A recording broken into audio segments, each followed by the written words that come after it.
When we as Indians imagine ourselves a certain way, how the world looks at us, I think we think of ourselves as this raucous, can-do democracy. And some of us may be shocked to discover that while we are all of that, we are also the most depressed country in the world. I'm not sure how many of you actually knew that. Because when I discovered it, it was a real revelation to me. That 36% of us as Indians are or will be depressed at some point in our lives. Let me share another statistic before I introduce my guest this morning. 371 people at last count, 371 Indians kill themselves every day. That was approximately more than 134,000 people kill themselves every year in India. And yet, the irony is that we continue to see depression and mental health issues as some sort of self-indulgence, as some sort of problem of the rich and famous, as not really where the priority of science and medicine should be. Well, here we are in conversation with two people who are going to tell us why that needs to change, and that needs to change yesterday. First up, somebody who actually does not need an introduction. We know her from our cinema. She's one of our most celebrated actors. But she's somebody I admire for a different reason. In addition to her star power and her talent, she decided to go public with a deeply personal and intimate story of her own struggle with depression.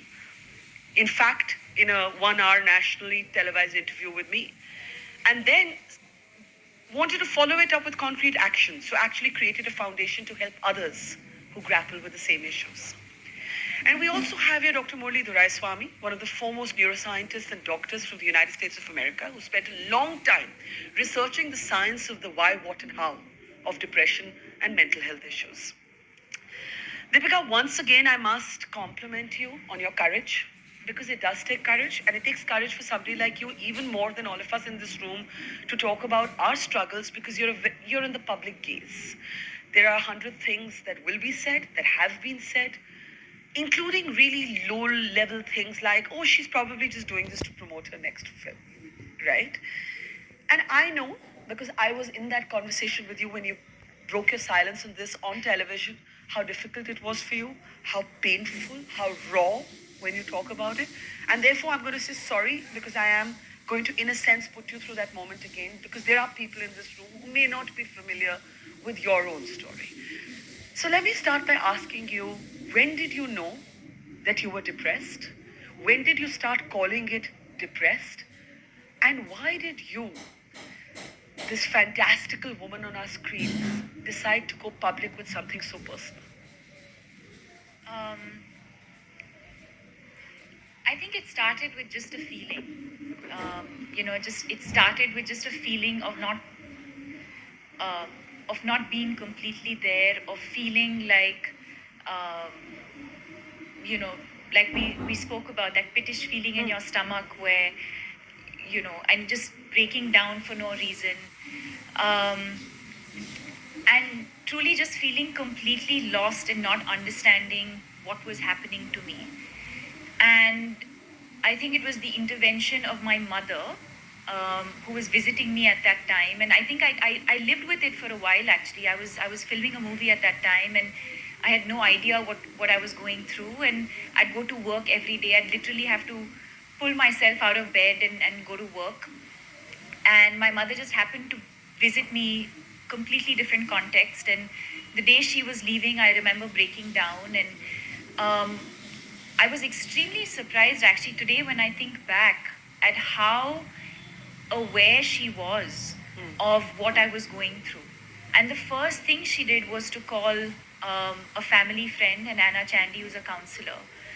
But today when I think back, and of course I was hesitant at that point because I wasn't aware of what I was going through. And at the same time, for me, Anna is someone who's also a family friend. So I think that's where I sought comfort.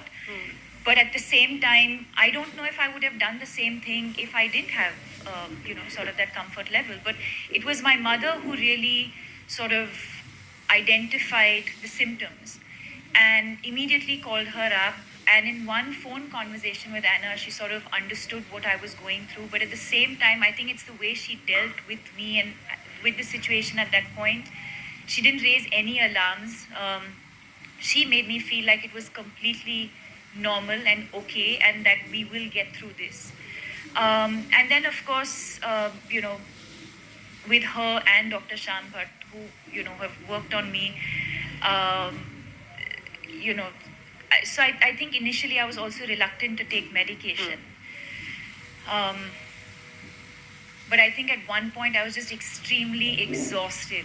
Uh, I couldn't do it anymore, and I think that's when I decided to sort of. I said, okay, let me start medication. Let me accept this help that people are willing to give me, um, and today there's a lot more awareness. I don't think I can say that I'm completely over it, but it's always a fear at the back of my mind that I might always have a relapse because it's been such a bad experience for me. What was the most, I mean,